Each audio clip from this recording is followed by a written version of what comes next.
Who wants to be in America's slash fic with Abraham Lincoln? Louisiana Purchase, that's a name.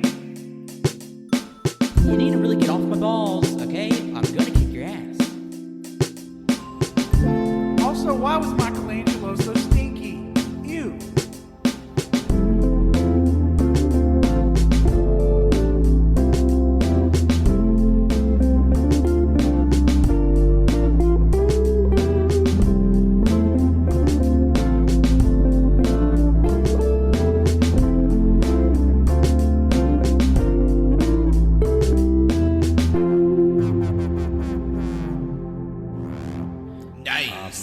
Welcome to a very special edition of the Arguing Here podcast. I'll be your host today, Patrick. And in this episode, I will be having a one-on-one interview with horror writer, actor, director Josh Ruben. We started off our interview with a discussion of his upcoming horror original graphic novel, Darla. Now, our regular listeners will be familiar with this because back in April of this year, I had another one-on-one interview with the artist of this upcoming graphic novel, Bri Tippets, back in episode 303. This episode will serve as a companion piece of sorts for that episode because Josh Ruben is the writer of this graphic novel, and we'll be going into detail just about his creative process, his influences for the comic, his work on movies, and a whole lot more. Now, full disclosure, there were some audio issues during our recording of this interview. However, thanks to Cajun Greatness host Justin, we were able to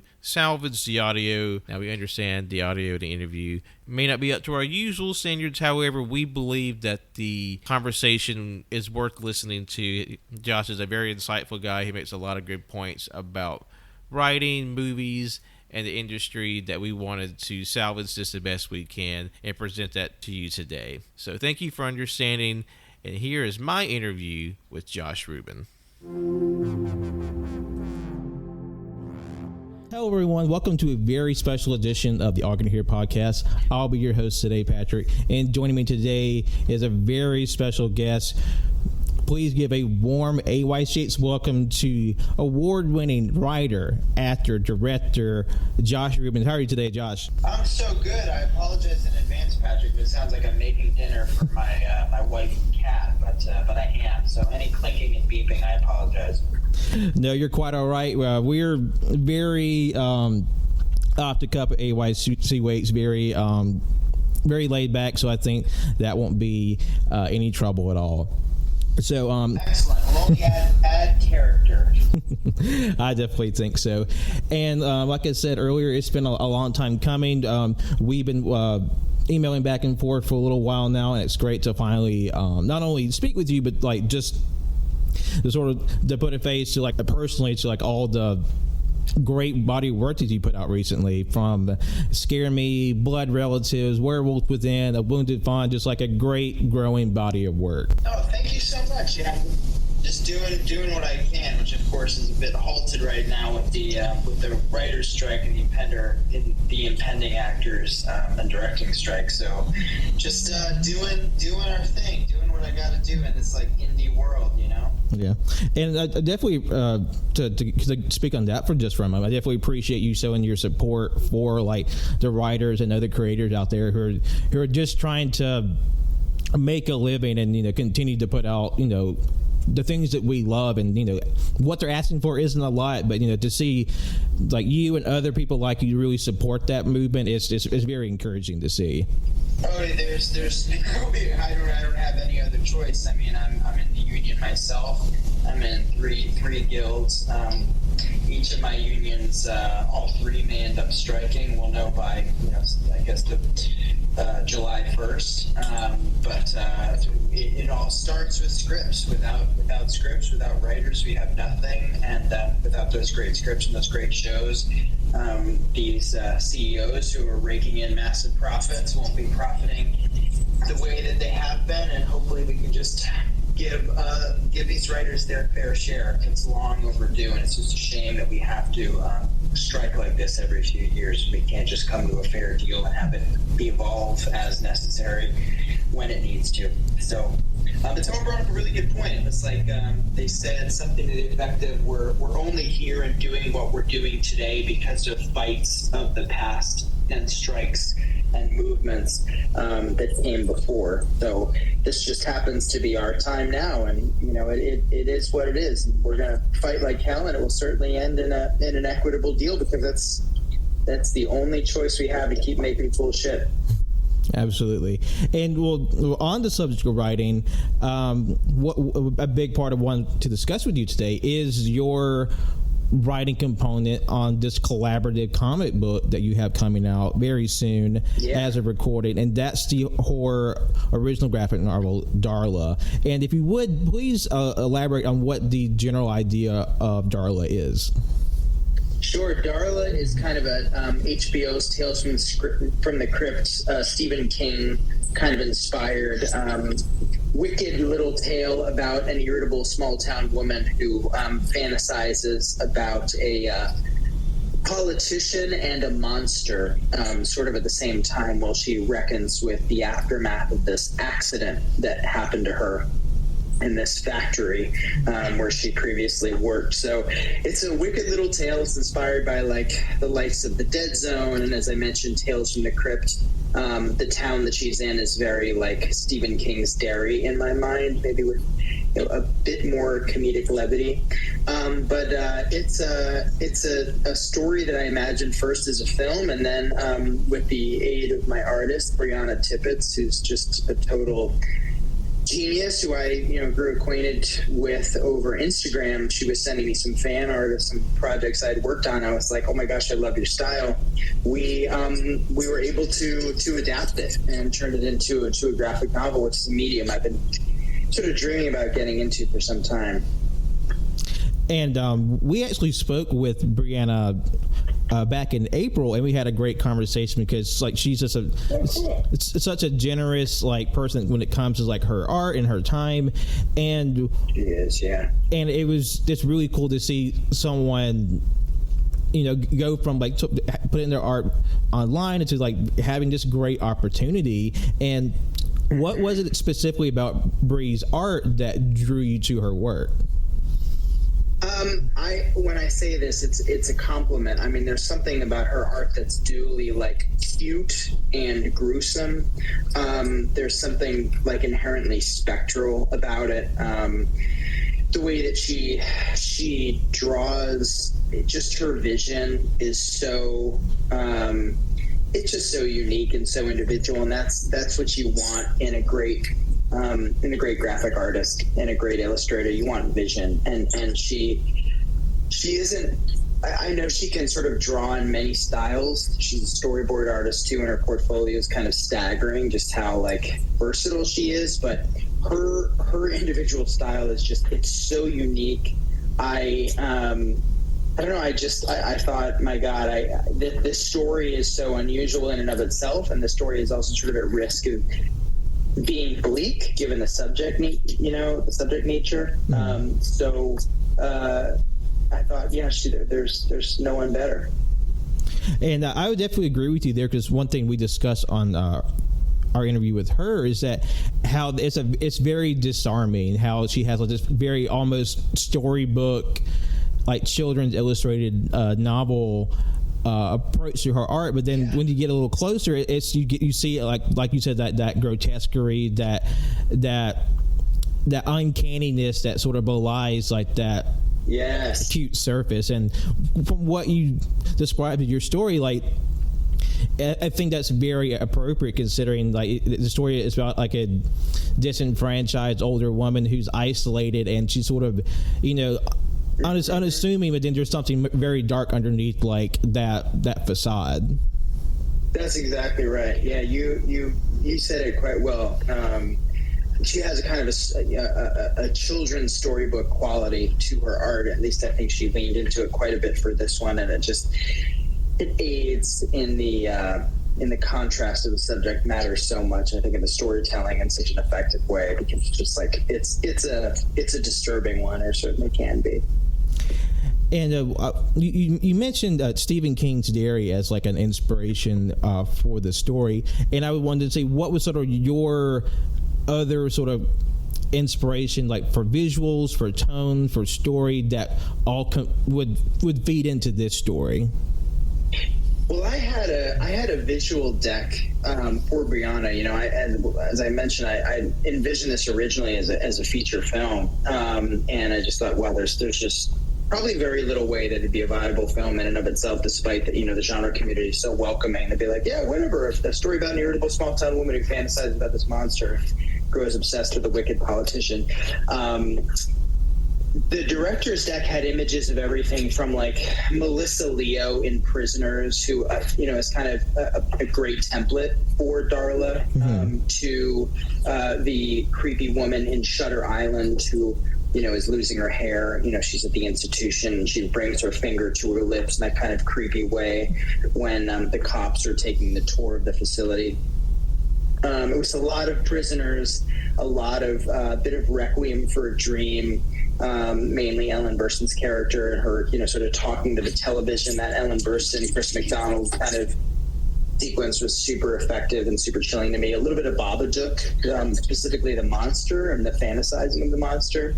So there's a lot of there were a lot of different influences that I presented to Bri, and then, you know, she just kind of put that through her artistic filter, and what came out was, I've said this many times, I mean, she just so far exceeded my expectations, just in the most staggering way. I can't get over it. I just didn't expect how moving and how sweet and how like wonderfully creepily silly it ended up looking. You know, these like fucked up words coming through these like adorable and kind of grotesque characters, and through her character design, it just made it all the more effective. And frankly, I have no idea how this thing is going to be received. I've mentioned this on a few interviews, like fishing in a way for people to be like, to tell me whether or not, you know, it's going to give them nightmares, or they didn't care for it, or, you know, they were quite affected by it. And, you know, pretty much across the board, people have mentioned Bri's art just being like the keystone piece of this that makes it, I don't want to say digestible, but it kind of is, and it makes me all the more grateful that she was my partner on this, as opposed to going to someone who might be traditionally more like, you know, on the nose in terms of tone. Let's make it dark, let's make it wicked, let's embrace those shadows. I love the kind of like Saturday morning cartoon quality almost that this tale has, thanks to Bri. Absolutely, because we talked about the Saturday morning cartoon feel. Like, to me, some of the most memorable moments in my favorite cartoons as a child is when they went in sort of like a darker direction. Like, and I think this is a great way to introduce people who maybe aren't experienced with horror, or like maybe even like maybe even like a younger audience, because you yourself, you're from what I read, touted to work on an upcoming animated feature specifically for children. Is that correct? Are you referencing the vampire picture from Jeff Brolin, Maury the Miserable Vampire? Yes, sir. That's right. Yeah. It's in very, very early stages, but Jeff approached me about doing something that would be traditionally more of a children's film, but a children's film like, you know, in the way, say, Pixar or the Transylvania films are for kids. There's like something for adults. That would be the dream, but we're such in early stages of that, and obviously paused with the strike, but that'd be the dream. Yeah. Because I just think, you know, with that traditional art that she does, watercolor, I feel like it just makes your story and your concept that much more inviting. And once you get in, like, you know, they're hooked with this sort of this darker tale. And I think that just makes a great package for the narrative that you're presenting. Yeah, absolutely. Yeah, I agree. Thank you. I'm just so thrilled that she was down to come aboard and do it with me.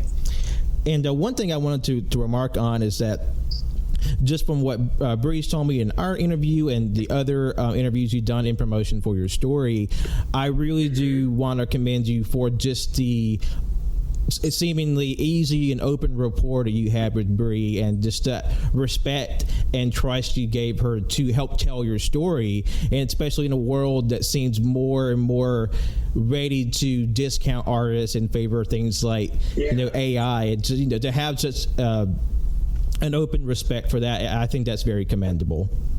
Thank you for saying that. I mean, there was no other way to do it whatsoever. You know, she is my partner in this. She exerted such immense labor in the creation of these characters and her character designs and of this world. And I've used this analogy quite a bit. You know, I'm a filmmaker, and your films are only as good as your collaborators and the team that you bring aboard. Like, you know, I've used this example before, but it's like, if I were to use a stunt person or be working with stunt folks and brought them aboard my film, as I've done in the past, the only way to work with folks like that is to offer them skin in the game. It's not to tell them, not to be prescriptive, but to say, hey, you're a collaborator in this. What would you do? What do you think? You can always have a parameter. You can always have creative boundaries. No, I don't want to do this. That's too much. That takes it too far. This, that, and the other thing.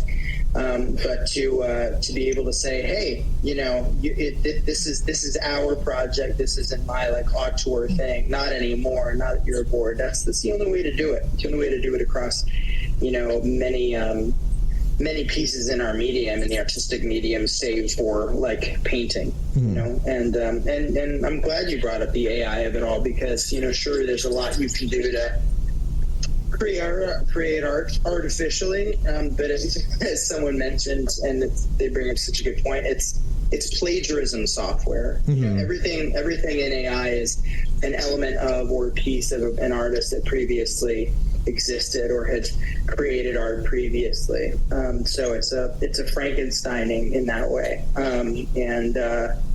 So, you know, if I can commission an artist like Brianna, who lives in Nevada, to do a project for me, you know, who's somewhat of an established filmmaker, and it helps her career, like, you know, and I certainly can't afford to pay her hundreds of thousands of dollars to make this comic book. It was such a labor of love for all of us, and I'm absolutely going to do it. And she and anyone I bring aboard for this medium, or same with filmmaking, they're a partner. They have to be a partner. It's the best way to make the best art. Absolutely, just that healthy, respectful relationship between like the writer, the artist, and all the players in between, and also just how she got this position. Because, correct me if I'm wrong, she was just posting her art, her fan art online, and that's sort of what got her to the dance, right?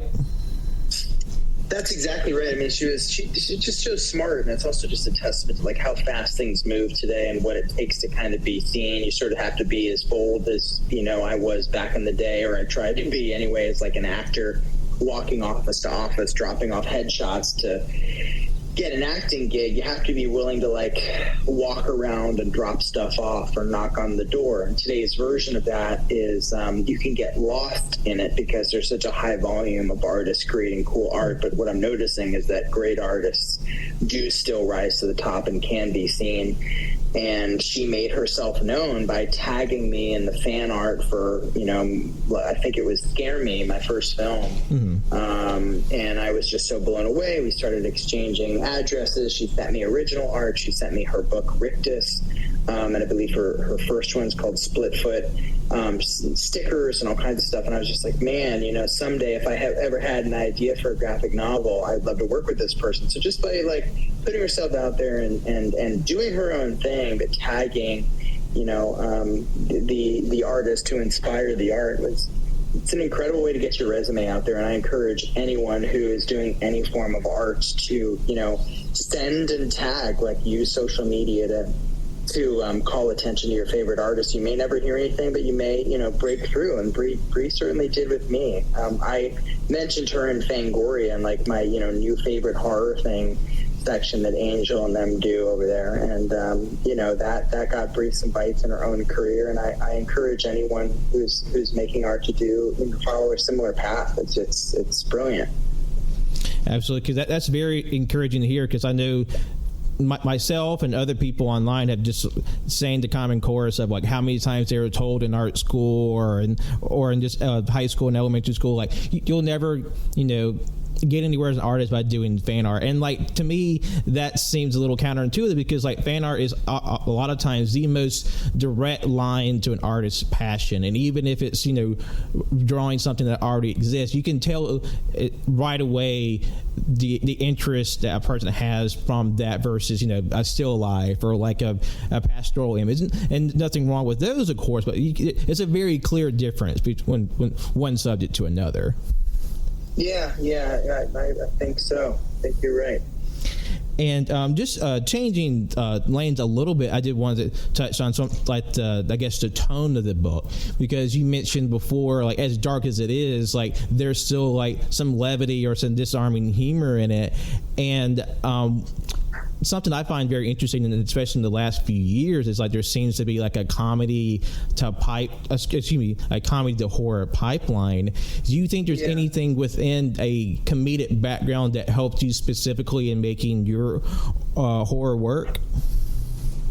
I think so. You know, I'm sort of like, I'm not saying anything that hasn't already been said in this regard. Like folks like John Krasinski and Jordan Peele and even Zach Kreger of Barbarian fame have broken this down. I think Kreger broke this down really brilliantly, but I think there's something about us comedians or us people who come up in comedy who have this observational gene, this need to observe and to mimic. Like we're quite good at what's the phrase? It's like, imitating life. We are the artists best at imitating life and doing so in a skewering way. And there's just no other way for us to kind of exist. It drives all of us. So I think there's something about that observational quality, about the specific humanity, the specific nature and people's specific nature and humanity that we just have to skewer, and we have to bring a magnifying glass to. And that's, I think, you know, when you apply that to horror, you're bringing in, hopefully, if in success, really textured characters, and some observation is comedic and some is wrenching. But I think we've got a leg up because there's just there's an edge. There's a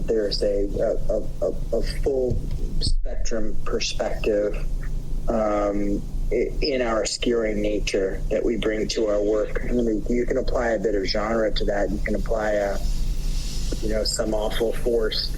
Then I think you have really something immensely successful. I think that's a very interesting point to me, because I always kind of felt like humor and fear are sort of like the two very primordial, like very direct feelings, and if you're able to hit both of those in any successful way, that to me that seems like just the mark of a very skilled performer, whichever avenue they decide to go down. I agree. I mean, some of my biggest heroes, well before like the Jordan Peele, Krasinski, Kreger, even Karin Kusama era, were folks like John Leguizamo and Robin Williams. These observational comedians who brought so much heart to their hysterical humor, to their incredible stand-up, and that's the dream. That's what you want. You want to put people through an immense series of emotions, a spectrum of emotions. You want them to have an emotional experience. If they can laugh and they can cry and they can be scared as hell, like that's the dream. That's all we want as artists. So yeah, those are just some of my immense inspirations were those performers. Absolutely, and plus there's I think it shows even more depth skill to have both terror and comedy in a film, and you not lose either, because that's why my friends and we had such a good time with Barbarian, because we were genuinely just so freaked out and disturbed, but like would laugh so many times. Or The Menu, another recent one, is just like how there's just a very skillful blending of both. Yeah, man, and that's Mark Mylod too. It's like, you have that incredible cast and those writers are awesome, but it's like that's the director over at Succession, like the guy who ended up helming some of the most memorable episodes. That's someone who started in comedy. Mark Mylod was a comedy dude, and look how impactful and emotional and enduring his episodes were. It's just, I don't know, it's interesting, and I think so much has to do with the kind of like observational nature of it and the understanding about performers. It's why, I pride myself as a director. I think my kind of strength is that of being an actor's director. So it's like, if you come from comedy or you come from performance, I think you have a leg up because you got the shorthand, and you can bring a lot out of your actors and of your art just with that little bit of extra, I don't know, that little bit of a screw loose, I guess you could say. Yeah, especially if you know what it's like, to be in front of the camera and behind it, you're much more better to direct your performer because what it's like to be what to ask for and what to ask of your performers. That's right. I mean, for me, just with my acting experience and me just being, and sometimes an insecure actor, but just like at my most insecure moments, I'm a pretty secure comedian, still, with a foot in the dropout college humor kind of world. I know what I need, as an actor. I need some, assurances, and I need kind of a bit of hand holding just in like the setting up of who I am, where I'm going, as a character. What is going to become of this person and this setup? Like, give me a bit of background. I need someone who's not just going to completely leave me alone, especially if I'm, standing in front of a crew of 50 and, like humiliated and feeling a bit out of my element. Mm-hmm. So I want to bring that to, to my work with my actors. It's like, hey, this just happened. This is about to happen. This is the scene when blank happens. And if they want me to leave them alone, awesome. If they want me to lean in and tell them more and reassure them and give them more information, then I'm all for it. But it absolutely helps to be a performer. I think every director should take acting class. They should know what that stress level is like and what it's like to get vulnerable in front of a crew of 50, 100 people. Absolutely, because I think anybody who has acting experience would say if you have that lived experience, that only creates a deeper, more authentic performance. Whichever your avenue for displaying that is, I think just having that lived experience is very vital. Oh yeah, absolutely. It's completely vital. It's completely vital. Otherwise, what are you imitating? What life are you imitating? It's just, kind of completely out of your imagination. That's not going to be impactful whatsoever. Mm-hmm. And I think just from your own body of work, you and display that very well, because to me it seems very impressive that the same actor I saw doing the Precious Plum sketches for College Humor 10 years ago is the same guy who did A Wounded Fawn, who's this very startling, surreal performance. And to have both of those playing in my head while I was watching that recently, it's wow, he really can do it all, it sounds like.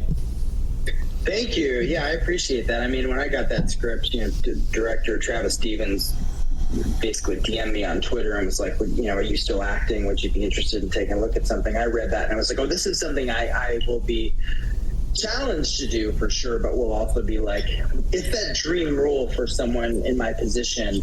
And I just say my position, just meaning someone who wants to, who takes pride in or is seeking the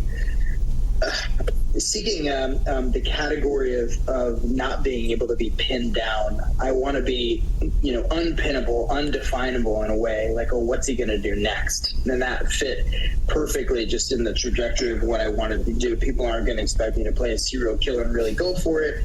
Who knows how I did? Some people say it's, pretty rad. And I was up against Mia Goth and Fangoria Chainsaw Awards, which was amazing, with incredible other candidates. And, just to be able to do that and to not quite be defined just in terms of my career, that's the dreamiest possible move I can think of.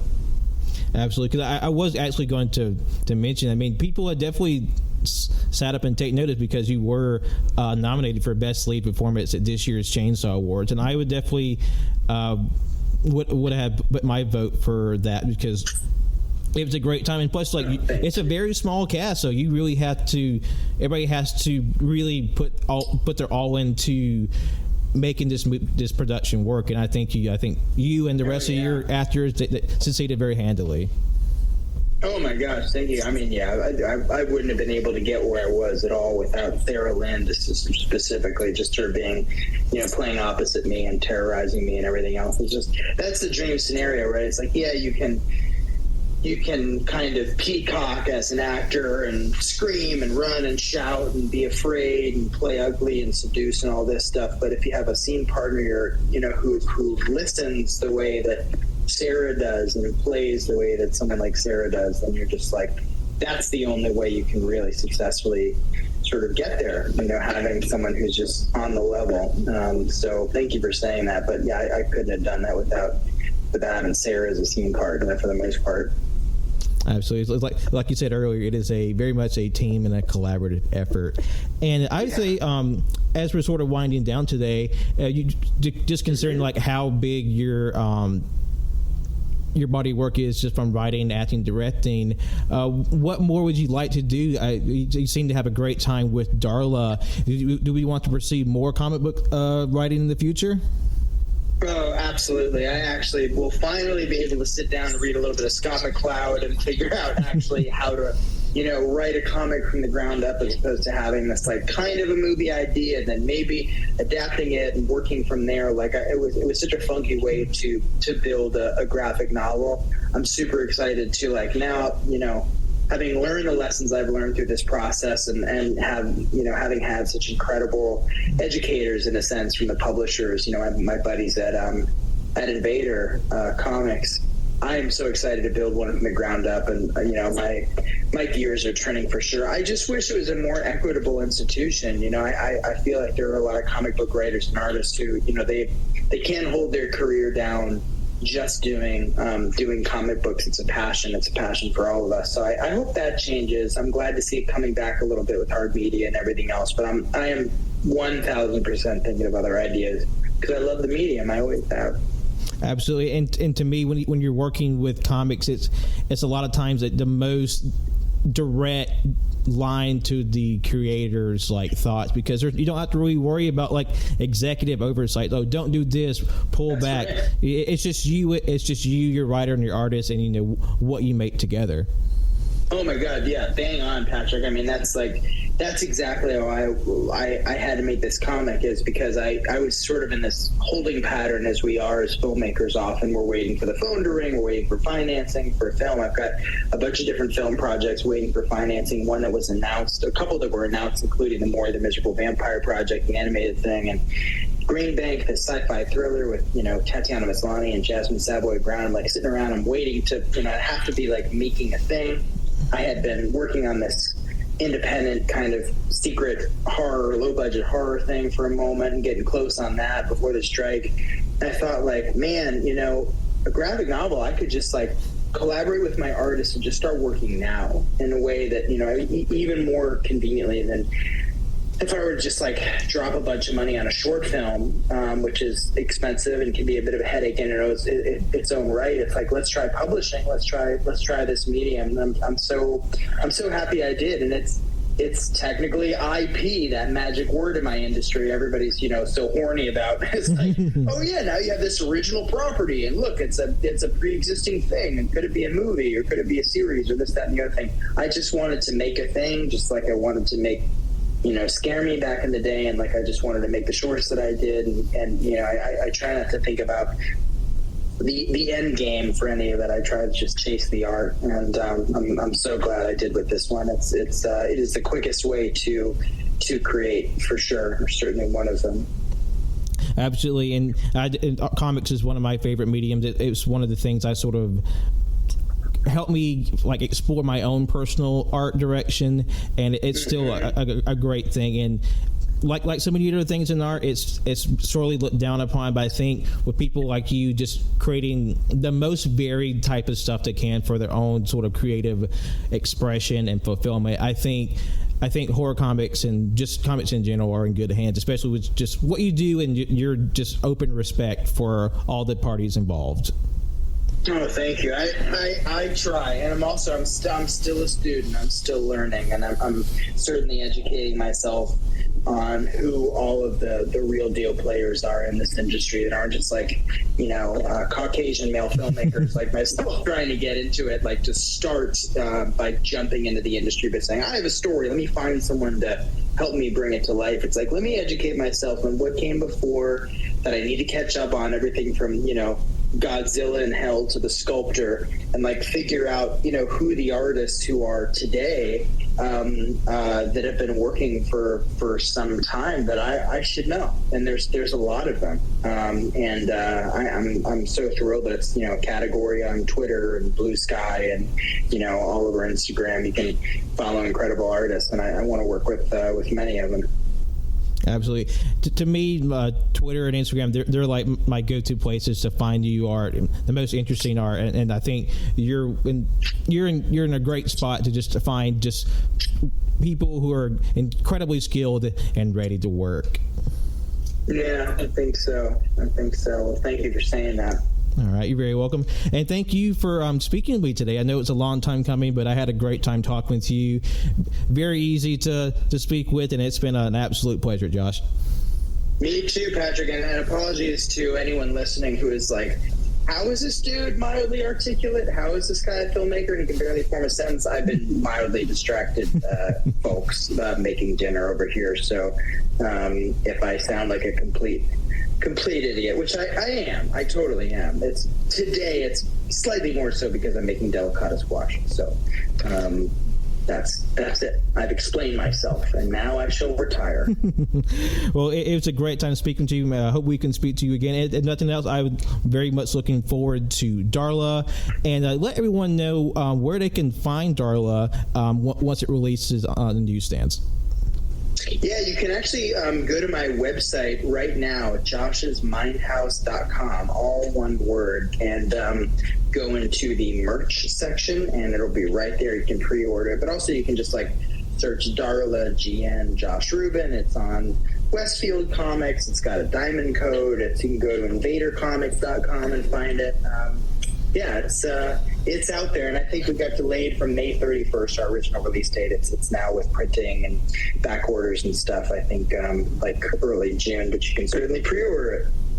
All right, very nice. I will have links in the description of today's episode for Darla pre-orders, for Josh's website, and all the links that I think will be very pertinent to reaching out.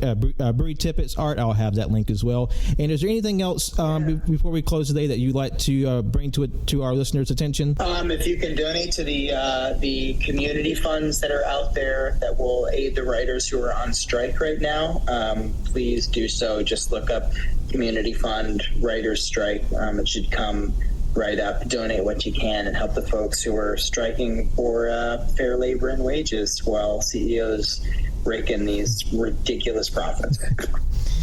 Yes, a very worthy cause to contribute to. We thank you for supporting that. And to let everyone know, in case this is their first time listening, this has been All You Can Hear podcast. We are a variety podcast broadcasting out of Central Alabama. We are one of the longest running podcasts in the state, and we thank you for listening to us today. And all of our shows, Cajun Greatness, our Nicolas Cage movie review podcast, AYCH Xtra, we discuss movies, video games, wrestling, and everything in between. It's been a pleasure talking to you, Josh. We'll be looking forward to your next project. Thank you so much. It was a pleasure, Patrick. Thank you so much for sticking with the episode and listening to my interview with Josh Ruben. Despite some audio troubles, I still had a great time talking with Josh. It was a very insightful, very easy conversation. He's a great guy, and we're very excited to see what he does next. And just to reiterate what Josh says, in the description of today's episode, you will find links to Josh's social media, his personal website, a pre-order link for the Darla comic, as well as a link to support the Writers Guild strike. Also in our episode description, you will find links to the first part of this duology and that is my interview with Bri Tippets, as she discusses her portion of creating the Darla comic and as being the artist and all of her influences from there. We appreciate you so much for listening today. You can follow AYCH Podcast wherever podcasts are found. That's on SoundCloud, iTunes, Google Podcasts, Spotify. Be sure to like, rate, review, and subscribe wherever you find us. Really helps us out, keeps us visible, puts us in front of you people, and it really means a lot to us. You can follow us on our socials on Twitter, Instagram, and Letterboxd at AYCH Podcast. That's all for this very special edition of the All You Can Hear podcast. Take care, and we'll be talking to you very soon.